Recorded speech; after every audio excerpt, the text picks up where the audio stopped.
Welcome back to Reynolds Runabouts, everybody. I'm Jeffrey Reynolds. Today's episode is going to be the finishing of the whole bottom. I've got it all faired, both with the fairing compound, and I final sanded it with 80 grit with a soft pad so I could get around the contours of these convex and concave strakes that are molded in. I'm happy with what I see, and I'm going to give it another 2 coats at least of Smith's penetrating epoxy sealer. I've done enough sanding and messing around on this bottom that I want to go ahead and give it another 2 coats just to kind of seal the envelope. And then I'll go ahead and put the barrier coat on here for the paint that will follow. I've draped right to the, I would say it's the top of the spray rail. This boat, and a lot of Wagemakers, they use the bottom paint all the way to the bottom of the spray rail and to the face, and then the top was done natural. This boat has been stained, so I will be staining the oak rail on top in addition to the long grain mahogany that'll be left and then varnished, and then there's some blue detail in the middle. So I'm gonna get at that, and I'll put that on time lapse because it's just a lot of sealer going on a boat and not a lot of action. So enjoy.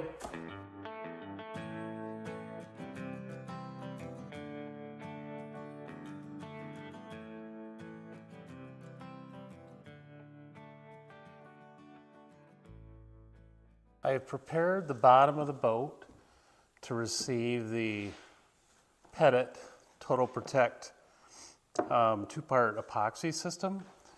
I could have used the tie coat that they make or this. I kind of like the epoxy that I've got down, this connecting to the epoxy and then connecting to the Pettit Vivid top coat final paint for the bottom, which will be white as well. So this will go on gray, which is ideal. I'd love to have white for white, but gray is all they had. So I'm going to go with gray and go ahead and put this on. It's a 2-part, so I mixed it 4 ounces to 12 ounces. It's not a true 1-in-1. And it'll go on like epoxy paint, and all reviews say it goes on a little thicker than normal, which is fine. I've got some voids that I, of course, love to fill with some thicker paint. And I'll try to do 2 coats. And if I don't have enough for 2 coats, I think I'm fine. I've got 4 coats of Smith's penetrating epoxy sealer on here already. And then I'm going to put on several coats of the top coat Vivid by Pettit. So I think I'll be fine. But I wanted to get a primer on here just so I can look for divots and things that only primers seem to bring out. So I'm going to get at that, and I'll show you kind of what the first couple minutes look like.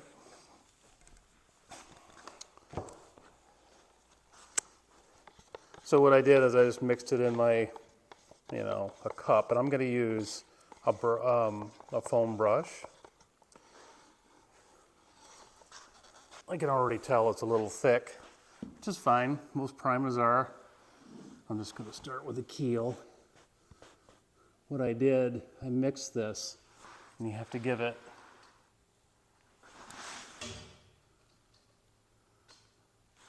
I gave it a full 30 minutes to cook, or they call it activate.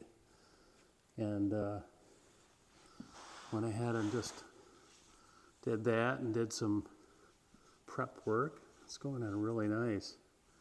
I'm really impressed with this. I think it's really going to give me a nice thick epoxy coat over this Smith's and all the work that I've done.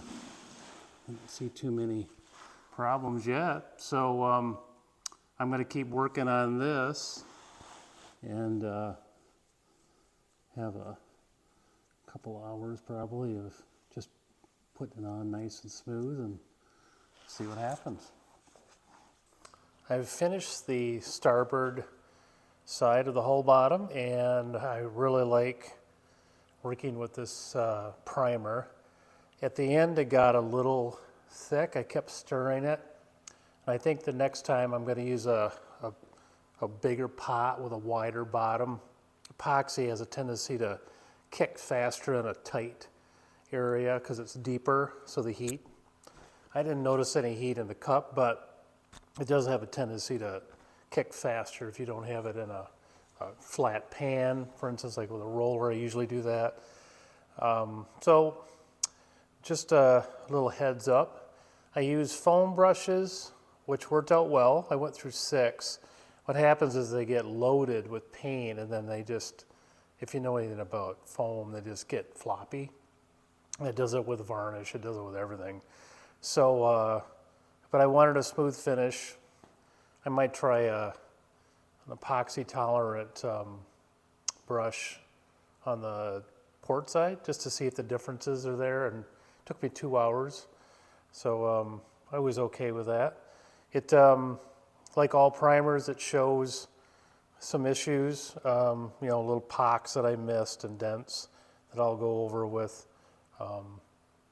some Total Fair before I put on either a spot coat maybe on those areas, or I will do I'll just go over it with the regular paint. I don't think I'm gonna need another coat. If this boat was fiberglass or bare wood, they suggest 2 to 3 coats of the barrier coat, but as we know, I have 4 coats of Smith CPS epoxy already on the boat. So I think I've kind of done what this paint would do for a fiberglass or a bare wood boat, or even steel, they say. So I'm gonna call this good at 1. I still have half a batch left, which is great. That means I can finish the port side and still be okay. There was a little bit in the bucket, and that's good. It's always good to have a little extra. So I'll get at the port side next, and we'll have this part of the paint job done. It's the second day after I applied the Pettit epoxy bottom paint. And like all primers, it brings out the flaws that you think you got taken care of when you did the original fairing. And I did fair this boat a number of times. So some of the things that I've noticed, and I will not let go, and we'll use some Total Fair primer, or excuse me, fairing compound. You know, like right here, this strake had a little bit of, I wouldn't call it breakage. I mean, it's an extreme angle for a solid strake. So I'll go ahead and I'll fair this one in. There'll be little divots like this. This is probably contact with something, and then the edge was lost. I'll fix that. Here's a divot or a hole. I want to make sure I get that. And then I'll go in and I'll clean up these fairing issues so I have a nice smooth transition. You know, here's one there. It's just part of the wood that I was given, and we'll just keep fixing it. This is a good time to put the fairing compound on. You can always put fairing compound on right up until you put the final coat on.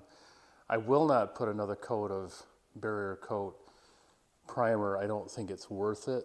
I'm going to have to put on several coats of the top coat white to cover the gray anyway, so I'm for sure going to be able to cover up that green tinted fairing compound that Total will make. So otherwise, I'm really happy. The Pettit epoxy bottom paint really smoothed out. You put it on, and it's a little thicker than regular paint, but it also has the tendency to flatten and then fill some of those scrapes and things that I had when I took the paint off with both a gun and with stripper. So I was really happy with that. And yeah, so this is just another step that you have to do. This side, especially what I noticed this morning, was like, these are the original strake stress cracks or through age, and I want to make sure that I get all these filled. It only seems to be right here at the turn of the bilge on this side, so I'm gonna spend some time today just getting that ready, and Here's another one where I want to go in and do a better job of fairing that so it looks nice. The white paint will hide a lot of these things, but I want to make sure that I'm comfortable with it as a restorer when I give it back to the owner. So back to work. So here's a few hours later. I've added the total fairing compound, and I was very purposeful in going and looking at every nick and thing that might appear once we put some paint on it, and figured I'm here, let's get it done right. So yeah, it looks a lot worse than it did 2 hours ago, but it also be a lot fairer when I put the white paint on. So I'll let this dry for a day and then I'll go back. Probably take me a couple hours of 80 grit or 120 grit flexible sanding block and just get that really nice. Any little imperfections that might have been, you know, from the paint itself, it got a little thick at the end. The epoxy was kicking, so I was going to have to do some sanding on just those overlaps. Kind of got big, so I wanted to do that anyway. So this will give me the chance to do that and go ahead and make this hull really fair before I start putting expensive Pettit hull paint on and making it all nice and white. One of the things that I discovered while doing research on this particular Wolverine Wagemaker was that the bow eye originally was up here and not here. In an earlier video, I showed you how I bored out the two shaft holes for this particular eye, which is more modern than this boat. And I drilled it out to be bigger than not only the shaft, but a bronze bushing. And I put bronze bushings in there. So I went in there with clear epoxy, meaning unadulterated with filler. And I coated that and let that get soaked in. And then I went in with thickened epoxy so that this bushing would not only be a little loose, but it allowed me to get some epoxy and some filler in there so that it would become glue.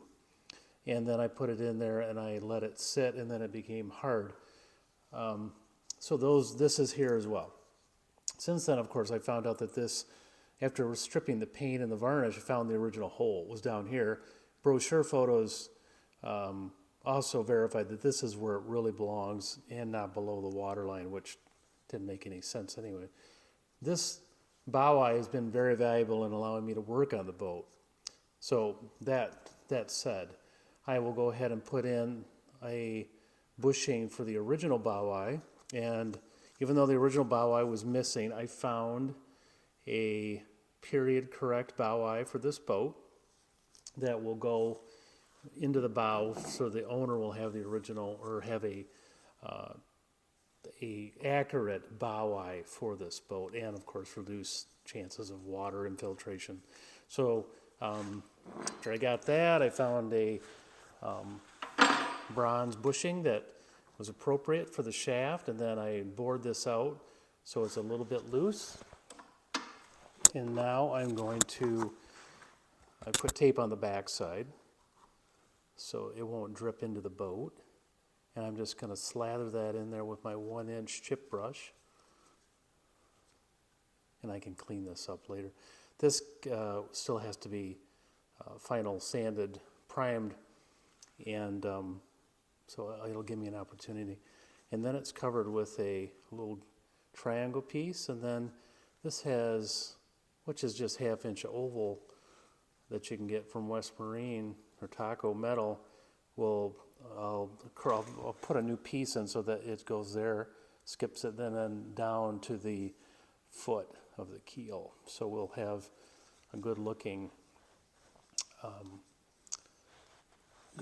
bow for that. So I'm going to let that soak in, then I'll go make some thickened epoxy, and then I'll put that bearing in there, and we'll have a nice solid base.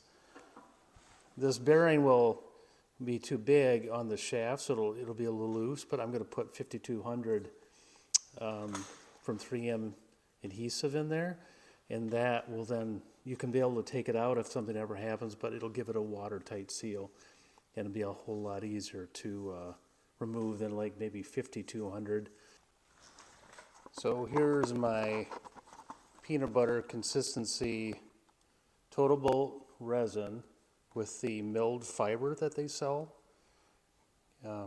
which is milled fiberglass.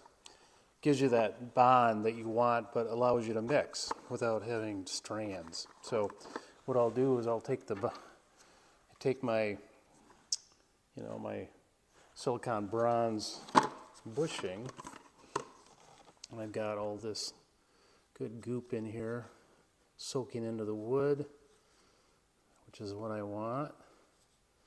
I'll put a little in there.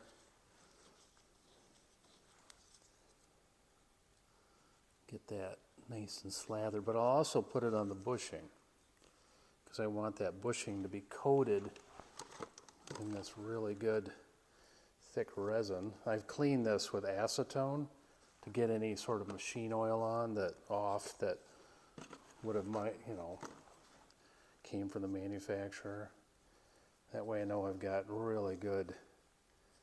Try not to get it inside the barrel because that's obviously where I want to put my bow eye eventually. Just try to get it on there best you can.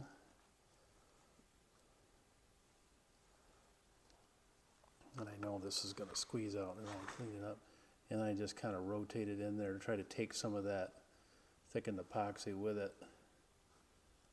I can hear the grittiness. And I'll put that just flush.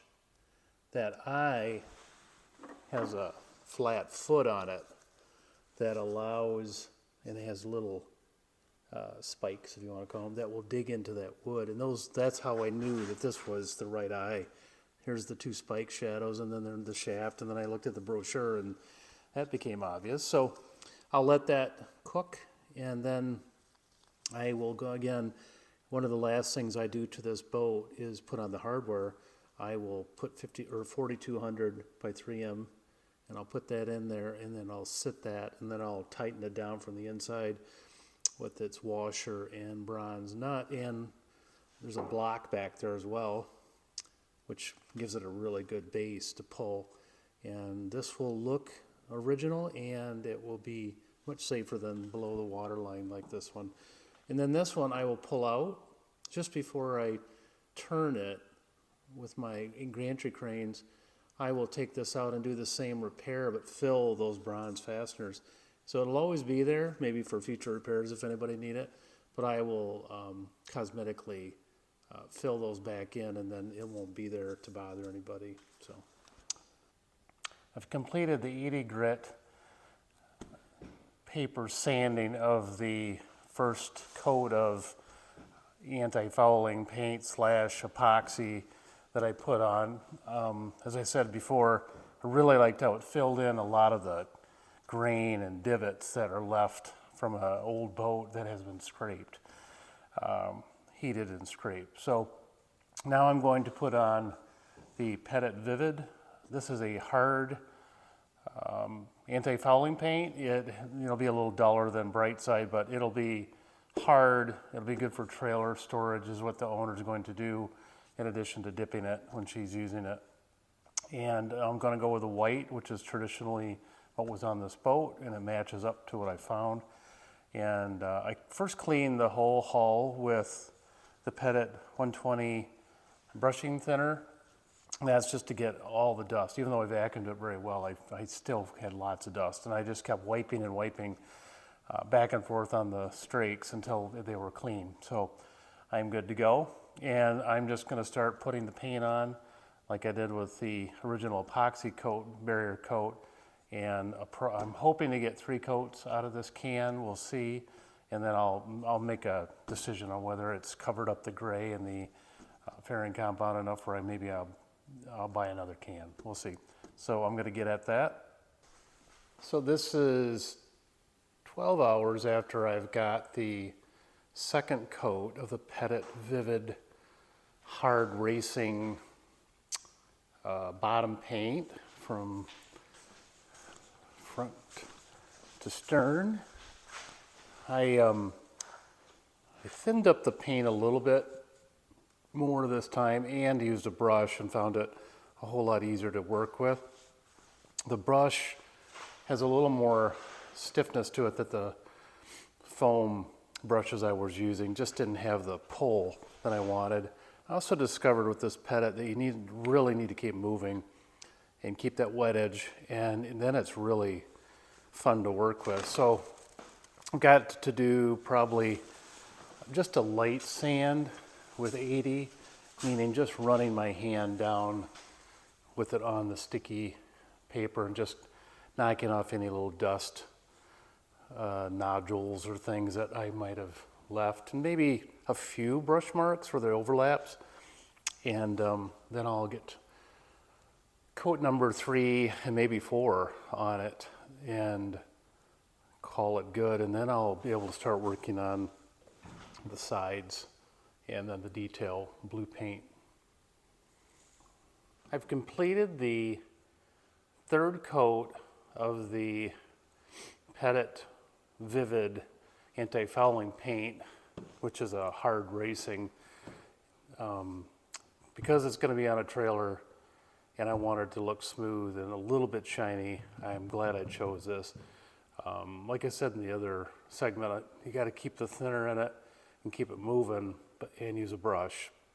But I think on the third try, I finally got down the technique to keep it nice and smooth and to avoid, I found the overlaps, trying to keep that wet edge. Up here in the streaks, it was easy. Get into the wider area in the splash rail, the edge got larger, so I had to really keep going. It took about 3 hours per application, and that's moving. And I had a respirator on and a fan going, just because it's not as bad as the Alexia I use on my Wondercraft, but it has some fumes that I don't want to ingest in my lungs. So I'm going to call that good for now. I have a quarter of a can of the Vivid Pettit left that I'm going to do some spot painting.